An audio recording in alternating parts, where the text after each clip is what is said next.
Ini dokter dari Mika guys, dia selain dokter dia juga praktisi hipnotis ya dok ya, dan yogis, yogawan lah ya disebutnya kalau bahasa Indonesianya. Nah kita di sini berdua mau ngebahas tentang WHO merilis adanya mental fatigue atau kelelahan mental yang dihadapi oleh masyarakat di dunia ya. Tapi by the way ini bukan penyakit mental baru, bukan. Ini adalah fenomena dunia di mana menurut WHO mental para penduduk di dunia sudah mulai terkena gara-gara pandemi COVID yang berkepanjangan ini. Salah satunya rasa ketidakpastian. Ini kapan mau sembuhnya? Kapan mau hilangnya nih COVID, nggak sembuh-sembuh gitu, nggak hilang-hilang. Ada yang putus asa, dan paling banyak rasa kehilangan ya, rasa kehilangan sanak saudara, teman, tempat nongkrong juga hilang, ya kan, kebiasaan baru hilang, ada yang kehilangan pekerjaan, dan masih banyak lagi. Dan karena itu nyampe setahun lebih, jadi akhirnya mental kita lelah gitu. Bagaimana dokter, menurut dokter ini? Ya, jadi sebelumnya terima kasih ya Mas Erik dan Yayasan Ansetikar ini mengundang saya untuk berbagi malam ini tentang bilanglah kelelahan karena pandemi gitu ya. Jadi betul sekali saat ini bilanglah stres atau tertekan begitu ya karena adanya efek pandemi. Jadi kalau saya bilang kenapa orang sekarang mengalami mulai kelelahan gitu ya, karena dia menanggung beban kehilangan. Jadi kalau orang itu tidak pernah memiliki sama sekali, tidak akan seberat dibandingkan orang yang pernah memiliki dan kehilangan. Hidup itu kalau saya bilang mengajarkan, pandemi ini mengajarkan betapa pentingnya rasa aman. Ya dulu sebelum ada pandemi, rasa aman itu nggak terasa, nggak terlalu berharga gitu. Kalau sekarang karena aman untuk keluar rumah aja nggak ada. Ya aman untuk makan, nongkrong di tempat umum nggak ada. Rasa aman untuk ketemu bareng-bareng, gathering misalnya, atau bikin workshop, nggak ada. Hilang rasa aman itu, karena apa? Yang diancam adalah hidup.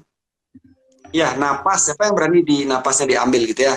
Jadi karena rasa aman itu mulai diancam, ditambah lagi sekarang dibesarkan lewat media yang tidak seimbang, menurut saya kurang seimbang memberitakan, itu meningkatkan rasa tidak aman seseorang. Nah, ditambah lagi misalnya ada berita tetangga yang kebetulan mengalami positif banyak di lingkungan kerja gitu ya. Apalagi berita ada oksigen yang kurang, sulit. Nah, itu membuat orang benar-benar kehilangan rasa aman. Nah, rasa hilang itu akan munculkan harapan. Kata hilang akan memunculkan harapan ya. Saya bahas dulu yang kedua ya.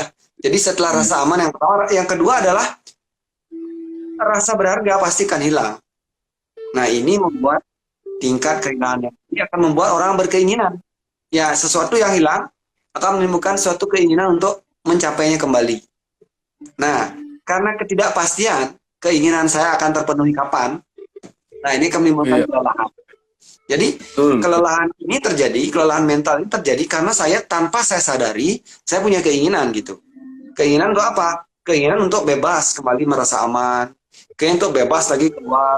Keinginan untuk memiliki penghasilan, misalnya kalau yang dulu kehilangan. Keinginan untuk tidak takut dengan ancaman kematian oleh COVID ini. Tidak takut tertular. Nah, itu. Jadi keinginan-keinginan yang tidak disadari mengendap di alam pikiran, bawah sadar nih. Ya, kalau nggak disadari akan mengendap di bawah sadar. Maka ini akan menimbulkan ketegangan yang meningkat. Nah, sebegitu tegang muncul, ya tegang pikiran, tegang otot. Nah, maka segala penyakit bisa muncul kembali. Ya, apalagi yang memang sudah punya anxiety sebelumnya ya, justru akan menambah tekanan ya. Kalau udah tekanan, tegang meningkat, penuh di dalam, apa yang terjadi ya? Emosional, tidak fokus, psikosomatis mulai muncul lagi, ya asam lambung mulai meningkat, energi cepat drop karena kelelahan tadi. Ya, jadi pusing ya dok, pusing ya, di sini, pusing juga, pegel di sini, ya nyeri-nyeri otot, ya itu wajar karena ketegangan otot, susah tidur, tidak fokus, nah itu gejala-gejala yang mungkin merasa tidak hidup, sehingga akan lagi takut mati, karena kita belum hidup, maka kita akan takut mati. Ya, seseorang yang takut mati itu dia belum merasakan hidup, dia dikuasai oleh pikiran dan tubuhnya. Jadi aku yang bukan tubuh dan bukan pikiran dikuasai oleh tubuh dan pikiran, maka akan muncul ketakutan akan kematian. Jadi dia menganggap hidup itu adalah pikiran, itu adalah keluarga itu, adalah tubuh ini gitu. Itu yang kemudian menimbulkan rasa ketakutan untuk kehilangan. Ya, jadi dia menganggap mati adalah akhir dari kehidupan. Ya, ketika orang sudah melekat pada tubuh dan pikiran, maka dia menganggap mati adalah akhir dari kehidupan. Maka apa? Takut. Siapa yang tidak takut hilang? Ya, takut tidak ada. Nah, jadi ketakutan orang yang pertama itu adalah takut tidak ada. Mas Erik itu siapa? Ah, begitu tanya begitu. Ketika Mas Erik itu tidak ada artinya di mata si A si B, atau tidak ada arti di matanya si Mas Erik, maka dia akan menjadi kecemasan. Nah, kenapa orang takut mati? Akhirnya karena dia berpikir dirinya adalah tubuh itu. Ya, adalah karir itu, adalah anak-anak itu. Nah, mungkin dari Mas Erik, apa yang mungkin pengalaman teman-teman di yayasan, apa mungkin juga banyak mengalami ini, atau tidak disadari? Banyak mengalami, cuman menurut saya sih banyak yang tidak sadar ya. Jadi seperti misalnya, loh kok gue jadi emosian, atau loh kok Nah, gue jadi gampang nangis, ya, gitu, atau kok gue jadi kok nggak fokus gitu-gitu tuh mulai banyak, cuman beberapa ada sadar, beberapa belum sadar, ya, gitu. ya, betul ya. Karena yang paling penting dalam hidup itu adalah hidup itu sendiri. Saya bilang, yang paling penting dalam hidup itu adalah hidup itu sendiri. Berarti yang pertama adalah rasa aman. Aman untuk hidup. Semua orang butuh itu. Ya, jadi kebutuhan dasar kita yang paling banyak hilang saat pandemi adalah rasa hidup ini, rasa aman untuk hidup. Ini yang paling banyak orang tidak sadari bahwa ternyata aku nggak aman nih sekarang. Keluar rumah harus pakai masker, sudah pakai masker juga belum tentu terjamin, makan juga aku harus hati-hati. Nah, jadi ya bertahan hidup saya pikir adalah kebutuhan yang paling utama. Cuman dulu sebelum pandemi kita nggak sadar, karena kita ngerasa itu nggak terlalu penting. Nah, Iya, padahal betul sekarang dok. makanya si pandemi ini ngajarin kita sesuatu betapa pentingnya hidup sebenarnya. Jadi corona ini kalau saya bilang dia sebagai guru saya, dia sedang membawa pesan bahwa, Gus, hidupmu tuh sangat berarti. Jaga hidupmu dengan baik, perlakukan hidupmu dengan baik, nikmati hidupmu dengan baik. Ya, nikmatilah bahwa kamu tuh hidup. Nah, ini pesan terbaik yang saya tangkap dari sang corona ini, betapa sebenarnya hidup ini begitu berharganya ya, begitu pentingnya kita menjaga supaya hidupnya selalu terjaga ya. Hidup yang saya maksud bukan tentang karir, bukan tentang uang ya, bukan tentang keluarga, bukan tentang itu. Hidup itu hidup ini sendiri, rasa hidup ini, ya, energi hidup ini. Ini yang harus selalu digemakan, digairahkan setiap hari supaya kita benar-benar merasa aku hidup, I'm alive gitu ya. Aku hidup. Jadi baru bangun pagi buka mata, tak, wih, ternyata aku hidup. Ya, karena nggak ada jaminan. Siapa yang bisa menjamin Mas Erik atau teman-teman yang nonton malam ini besok pagi bisa bangun? Nggak ada jaminan loh. Nggak ada Bisa nggak jaminan, jamin nggak ada besok yang pagi tahu. bangun? Nggak ada. Nggak ada. Nggak ada yang lebih berharga dari itu gitu. Nah, sekarang tinggal bagaimana caranya kita belajar supaya bisa menyadari itu setiap detik hembusan dan hirupan napas yang kita miliki itu benar-benar terasa nikmatnya gitu. Jadi kita mengalami kenikmatan yang luar biasa setiap detik. Tidak ada kata untuk merasa diri buruk. Jadi si pikiran nggak sempat. Jadi yang bikin kita cemas kan pikiran. Ya, Napas itu nggak pernah betul. bikin kita cemas ya. Yang bikin cemas itu pikiran. Kalau pikiran tidak menguasai, tapi dikuasai oleh napas kita. Kalau kita bisa membuat pikiran ini dikuasai oleh napas, bukan pikiran yang menguasai napas, maka cemas otomatis akan hilang. Nah, jadi ketika orang punya keinginan, keinginan itu miliknya pikiran, hanya pikiran yang punya keinginan. Ketika orang punya keinginan yang tidak disadari, bukan berarti nggak boleh loh. Keinginan yang tidak disadari, inilah awal mula dia mengalami ketegangan dan kepenuhan. Ya, tanpa saya sadari, makanya tiap hari itu saya selalu sarankan orang untuk sedikit merenung di pagi hari. Apa yang kamu inginkan? Cek. Karena banyak keinginan itu tidak disadari. Keinginan itu hanya perlu disadari. Dia hanya butuh sebuah kesadaran. Kenapa orang saat keinginannya terpenuhi dia jadi bahagia? Karena saat itu dia sadar. Dia sadar bahwa ada keinginan dalam dirinya. Si pikiran mulai menyadari. Itu. Nah, kalaupun misalnya keinginan itu tidak harus terpenuhi, ya, cukup disadari aja. Oh, aku punya keinginan itu ternyata. Ya, contoh tadi ya. Dulu enak-enak kita bisa keluar tanpa masker. makan di mana aja, keluar hangout, kumpul sama teman. Iya, betul. Sekarang nggak bisa. Sekarang nggak bisa seperti itu. Ya, ada memori bahwa saya pernah menikmati itu. Ingat, keinginan datang adalah untuk mencapai kenikmatan. Tapi saya pernah menikmati. Ya, jadi orang bermeditasi, relaksasi fungsinya salah satunya adalah untuk menyadari oh, ternyata ada keinginan dalam diri ini. Ya, kasih napas beberapa kali. Oh ya, aku menerima keinginanku. Ya, karena keinginan itu hal yang wajar. Ingat, keinginan itu ada dua ya. Keinginan untuk menemukan kenikmatan atau keinginan untuk keluar dari penderitaan gitu. Jadi, kenapa Ya. kita ingin sukses misalnya? Kenapa saya ingin sukses? Karena sukses itu berarti saya akan dihargai. Saya akan dilihat. Saya akan diakui. Saya akan dibanggakan. Nah, di sisi lain kenapa saya ingin sukses? Saya pernah merasa miskin misalnya. Saya pernah dihina karena tidak sukses. Saya pernah tidak dilihat karena gagal. Saya Karena pernah tidak membandingkan dianggap. itu ya, Dok ya? Kenapa? Karena dia Iya, karena membanding-bandingkan itu ya? Betul. Jadi pada saat saya merasa menderita karena tidak sama dengan orang lain, ya bisa jadi kan orang, ih dia kok bagus ya, aku kok enggak. Nah, mulai muncul keinginan. Jadi keinginan itu pasti ada dua ya. Kalau nggak keluar dari penderitaan, ya dia ingin mendapat Mencapai kenikmatan, kenikmatan. mencapai kenikmatan. Atau dua-duanya ya, biasanya sih barengan dua-duanya.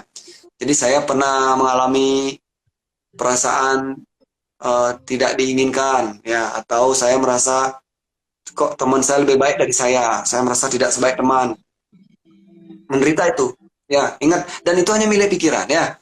Jadi keinginan terjadi perbandingan juga miliknya si intelektual ini, yang pikiran ini hati-hati dengan pikiran kita, karena dia yang membuat kita menjadi ya. Jadi sekali lagi, pikiran itu adalah sumber kekuatan manusia, tapi juga bisa menjadi sumber penyakit manusia. Ya, Ya, betul. orang-orang yang sakit karena pikirannya, termasuk orang-orang yang mengalami anxiety, sebenarnya orang-orang memiliki pikiran yang kuat. Hanya saja pikirannya masih lebih banyak menyerang ke dalam diri daripada digunakan keluar diri. Jadi kalau pikiran manusia itu sampai mengalami emosi ya, perasaan hati manusia mengalami kecemasan karena berpikir, artinya dia punya energi yang besar di dalam, tetapi energi itu menyerang balik ke dalam. Tapi harus bersyukur nih, kalau teman-teman punya kecemasan ya, hal pertama yang harus dilakukan adalah apa? Terima cemas itu sebagai hal yang berharga. Kenapa? Karena cemas itu berarti Anda punya kekuatan lebih di dalam, tetapi masih menyerang ke dalam gitu. Ibarat senjata itu, Anda punya senjata yang canggih banget, tapi Anda belum tahu manualnya gitu. Jadi kalau saya punya senjata keren nih, saya baru umur 2 tahun dikasih, bilang dah senjata gergaji gitu, gergaji yang pakai mesin itu untuk memotong kayu. Tapi karena saya nggak tahu manualnya, akhirnya saya hidupkan gergaji itu, dia menyerang tubuh saya. Nah, sebagai contoh gini, saya waktu kecil misalnya pernah dipukul sama ayah. Nah, di alam pikiran itu ada dua konsep. Ya, konsep dewasanya adalah ayah ingin aku lebih baik. Itu konsep dewasanya, ya. Tapi konsep anak-anaknya, ayah tidak sayang aku. Ayah tuh tidak menginginkan aku. Ayah membenci diriku. Nah, ayah saja benci aku, apalagi aku. Aku juga harus membenci diriku. Nah, pada saat konsep pikir ini muncul, senjata ini, nama pikiran ini, konsep pikir bahwa ayah membenciku, aku juga tidak suka dengan diriku, itu bawah sadar, dalam pikiran bawah sadar, maka Anda akan terus mengalami trauma itu. Ya, kemana-mana akan menjadi tidak percaya diri, akan selalu tidak diterima orang, akan merasa orang itu sulit menghargai. Karena di alam pikiran bawah sadar sudah ada konsep bahwa aku nggak diinginkan, aku nggak pantas gitu, aku ini nggak cocok, nggak layak gitu. Nah, sehingga dalam karir, dalam apapun dia akan mengalami kesusahan. Kenapa? Karena pikirannya menyerang ke dalam. Ya, kenapa orang menjadi takut? Nah, cemas juga gitu, cemas, takut misalnya ya. Misalnya dia waktu kecil ditinggal oleh ibu, kurang kasih sayang lah ya. Dia tidak bisa merasakan pelukan ayah ibu, kasih sayangnya, sehingga dia merasa bahwa aku ini bukan orang yang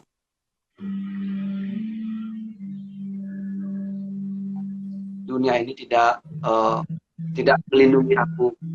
Nah, sehingga view dalam hidupnya adalah, di pikirannya adalah dunia ini adalah ancaman. Ya kalau Anda boleh cek yang paling, coba cek 1 sampai 10. Coba cek ya 1 sampai 10. Seberapa aman dunia ini? Jika 1 tidak aman, 10 sangat aman, coba cek di alam pikiran masing-masing. Dunia ini aman nggak sih? Kalau sekarang aku keluar, dunia menginginkan aku nggak?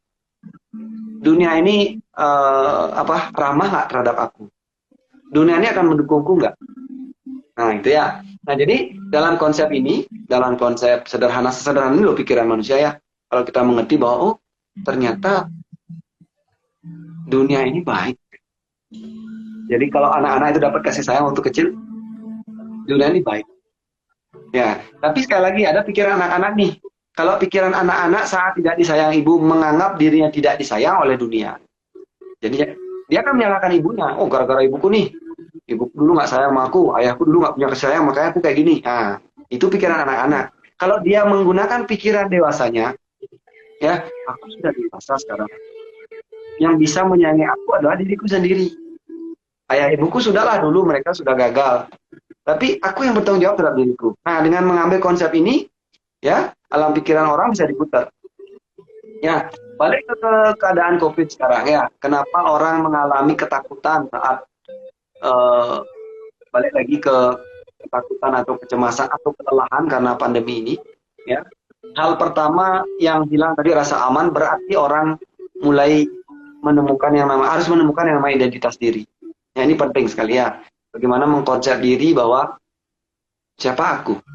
Nah, siapa aku? Kalau ini tidak ketemu, orang akan mengalami keinginan yang tidak disadari. Karena keinginan datang itu untuk mempertahankan aku. Semua keinginan manusia itu adalah untuk mempertahankan adanya aku.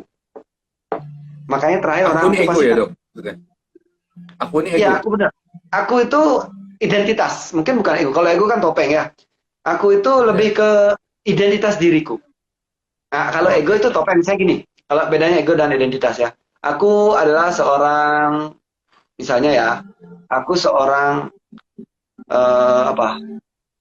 seorang anak yang baik misalnya. Nah, ini identitas orang yang baik. Maka segala bentuk aktivitas intelektualnya akan mempertahankan bahwa dirinya baik. Seandainya saja suatu ketika dia berbuat jahat, berbuat salah, dia menganggap itu dosa, maka dia akan menderita sekali. Dia akan sangat menderita. Kenapa? Karena itu menghilangkan identitas dirinya. Kalau dia berbuat jahat, dia akan sakit tiba-tiba. Makanya kalau di ruang terapi saya tanya sering orang tuh, ada nggak perasaan berdosa dalam dirimu? Ada nggak kamu berbuat salah yang kamu nggak sadari? Kenapa? Karena itu membuat dia bertentangan dalam hati nurani, berperlawanan. Karena identitas diri sebagai aku orang baik itu hilang. Kayak dimakan oleh si perilaku jahat atau perilaku salah itu. Nah, kalau ego aku orang baik, egonya gimana? Dia akan selalu berusaha berbuat supaya tampak baik. Nah, itu ego, tampak baik. Orang melihat itu aku tuh orang baik. Jadi dia mempertahankan aku baik itu dari pandangan-pandangan orang, maka dia akan selalu berbuat baik. Contohnya apa? Dia akan menolong banyak orang. Dia rela mengorbankan dirinya untuk demi menolong orang lain. Aku nggak apa-apa deh nggak makan, yang penting kamu makan. Nah, ada kadang begitu. Karena itu bentuk ego untuk menjadi baik. Sebenarnya hati-hati ya. Jadi kalau orang itu baik, dia harus menolong dirinya dulu. Kalau dia aja nggak bisa nolong diri, dia nggak mungkin nolong orang lain. Jadi kata aku baik, identitas aku baik dengan ego baik itu dua hal yang sedikit berbeda, walaupun bisa selaras ya. Jadi pada saat saya ingin menjadi baik, bahwa saya adalah orang baik, aku adalah misalnya dengan dogma-dogma dari kecil, ih kamu anak baik banget nak, ibu suka kamu karena kamu baik, misalnya gitu dari kecil. Jadi pada saat dia besar, dia bisa jadi mempertahankan dengan cara selalu melakukan kebaikan menurut dirinya dan tidak perlu orang tahu. Saya berbuat baik nggak perlu orang tahu. Kenapa? Saya merasa diri saya baik. Nggak perlu orang tahu juga. Kalau ego baik, saya berbuat baik orang harus tahu. Orang harus tahu bahwa saya berbuat baik. Aku nolong nih. Nah gitu.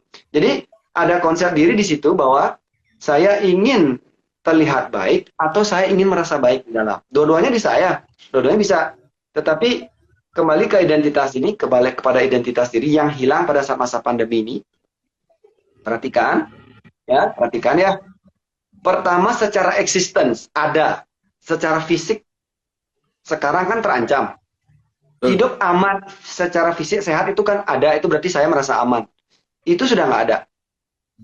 Betul. Lihat orang mati karena COVID, lihat orang misalnya menderita karena COVID, oksigen kehabisan mengancam nyawa orang.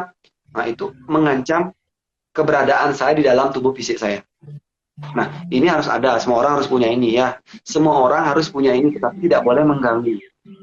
Ya, kenapa? Hidup memang harus dipertahankan. Nggak boleh orang tuh, kalau orang kehilangan ini dia akan bunuh diri.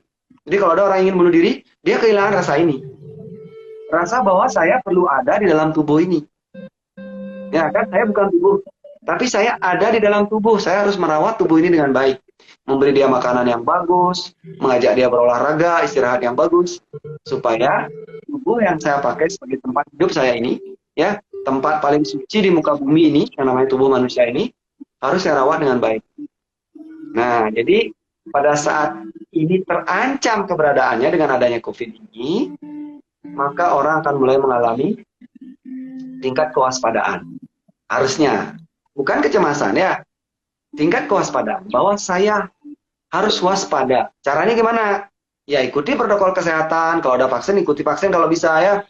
Pokoknya sebisa mungkin saya harus menjaga tubuh ini tetap ada. Berolahraga tetap biar imun saya bagus. Kalau perlu mengkonsumsi vitamin, makan makanan yang bagus supaya saya tetap menjaga tubuh ini dengan baik. Nah itu. Jadi konsep pertama rasa aman ini supaya saya tetap eksis di dalam tubuh fisik. Nah ingat yang kedua. Kedua ini manusia kan makhluk sosial. Jadi saya selain hidup di dalam tubuh, saya juga punya identitas secara sosial tidak saya sadari. Tanya nih, Mas Erik adalah seorang pembicara, seorang motivator bagi kaum yang mengalami misalnya anxiety. Nah itu identitas sosial yang disematkan ke dalam dirinya Mas Erik. Oleh siapa? Oleh Mas Erik sendiri. Nah ketika misalnya ini terancam, ya misal, oh Mas Erik itu nggak bener nih, misalnya ada yang kayak gitu, itu kan mengancam identitas, akan mengancam identitas sosial. Nah orang-orang yang sekarang bekerja, ya yang dulunya punya uang sekarang nggak punya uang, Ya, yang dulunya punya teman sekarang nggak punya teman. Nah identitas sosialnya terganggu, nggak sebebas dulu. Waduh, kalau dulu aku bisa belanja misalnya, punya uang misalnya, atau punya pekerjaan yang layak, sekarang bisa terganggu. Atau suamiku dulu bisa memberi aku, sekarang enggak, misalnya gitu. Nah, dalam tanda kutip, di sini ada kehilangan identitas sosial yang juga kalau nggak disadari, sekali lagi, obatnya hanya satu, kesadaran, itu akan menimbulkan kelelahan. Ya, orang lelah karena ingin mengangkat meja, bukan saat mengangkat meja, ya. Jadi orang lelah karena ingin mengangkat meja. Kalau Taruh udah dok. Orang lelah karena ingin mengangkat meja, bukan saat mengangkat meja. Coba iya, jelasin. coba perhatiin ya. Jadi ada cucian di rumah, ada lantai belum bersih, ya. Yang bikin orang lelah bukan nyuci, bukan nyapu, ya. Tapi keinginannya untuk nyuci dan nyapu yang tidak dilakukan gitu. Dipikir ya, itu loh. Jadi pada saat dia sudah melakukan, justru badannya seger. Tapi menjelangnya itu loh, kepikiran tuh, ini belum ini, itu belum itu, ini belum ini. Nah, itu terjadi. Nah, ini yang terjadi. Jadi orang lelah sekarang karena tidak sadar akan keinginannya. Ini kunci sederhananya ya. Kenapa orang punya keinginan sekarang? Karena dulu pernah punya dan sekarang nggak punya. Sekarang dulu pernah bebas, sekarang nggak bebas. Nah, obatnya cuma satu, sederhana sekali obatnya. Sadari. Jadi sebelum tidur, letakkan yang bukan aku. Ya, baru bangun pagi, panggil lagi keinginan itu. Apa sih keinginanku hari ini? Oh iya. Kadang-kadang sederhana sekali ya, sederhana, tapi karena kita nggak sadar, dia terus gini di dalam. Ini ngabisin energi banyak banget loh. Pikiran itu 40% hampir ya, 40% bisa menghabiskan energi kita. Makanya kenapa orang cemas, capek ya, lelah gitu ya. Karena dan kurus biasanya kalau orang anxiety itu berat badannya menurun ya. Karena otaknya menghabiskan energi lebih banyak. Dia terus berpikir dan tidak disadari. Makanya obatnya sederhana. Ya, nggak usah pusing-pusing obati fisik sebenarnya. Itu hanya saat akut saja. Justru yang paling dominan harus dikuasai adalah hati, pikiran hati dan tubuh ini sebenarnya. Supaya tidak menimbulkan suatu ketidaksadaran akan terus bergerak. Ya, yang paling bisa dilakukan untuk penyembuhan orang yang lelah adalah apa? Diam. Diam, ya, istirahat. Kalau udah capek, jawabannya diam, istirahat. Ya, apa itu diam? Nggak gampang loh diam.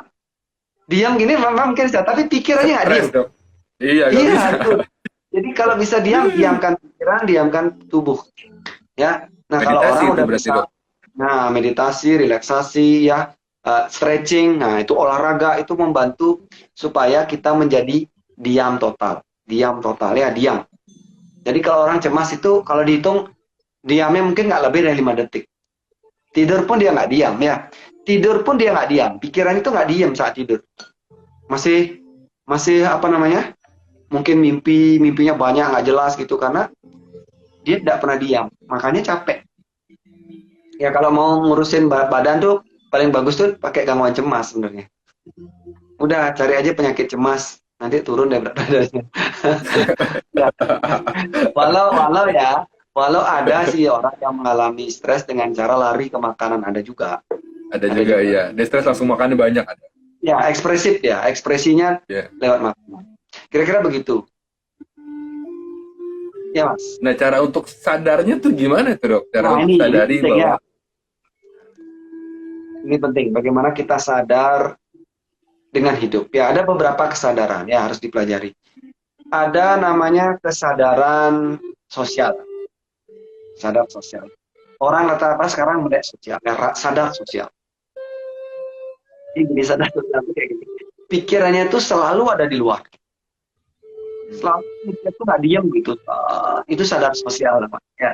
Nah, biasanya orang sadar sosial, dominan sadar sosial, dia tidak sadar diri. Nah, padahal untuk melakukan healing itu harus dimulai dari sadar diri. Nah, sadar diri ada 4 hal ya. Pertama sadar pikiran,